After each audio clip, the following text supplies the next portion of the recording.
नमस्कार, मैं हूं doctor HP. Sinha, senior consultant neurologist.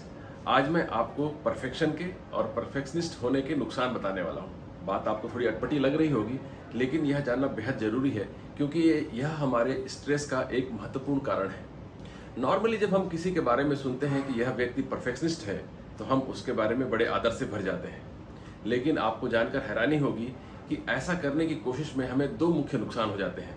पहला नुकसान यह है कि हम अत्यधिक चिंता से भर जाते हैं कार्य के शुरू होने के पहले से ही। वैसे तो जब भी हम कोई कार्य की शुरुआत करते हैं तो हमारे भीतर एक चिंता जरूर हो जाती है कि भाई इस कार्य में सफलता मिलेगी कि नहीं।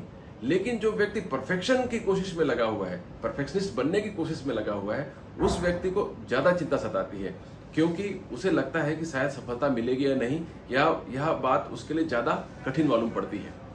दूसरा इसका नुकसान यह है कि जब आप सफल हो भी जाते हैं तो आपके मन में एक कमी बनी रहती है, एक निराशा बनी रहती है कि आपने जो सफलता हासिल की है शायद उसमें अभी भी कोई ना कोई त्रुटि रह गई है, आपने जो कार्य किया है वह पूरा नहीं हुआ है। तो आपको हमेशा एक कमी सताती रहती है और आप सफलता का आनंद नहीं ले पाते हैं क्योंकि परफेक्शन कभी भी अचीव नहीं होता है। There is always a room for improvement. Perfection एक तरह से मृग मरीचिका की तरह है क्योंकि यह हासिल होता हुआ मालूम तो पड़ता है किंतु हासिल नहीं हुआ होता है।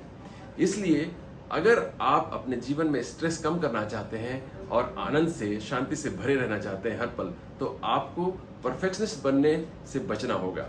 लेकिन आपको यह याद रखना चाहिए कि मैं आपको यह नहीं कह रहा हूं कि आपको एक्सीलेंस के लिए कोशिश नहीं करनी चाहिए।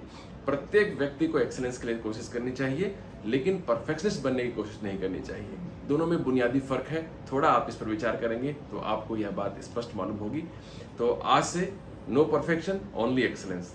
Thank you so much.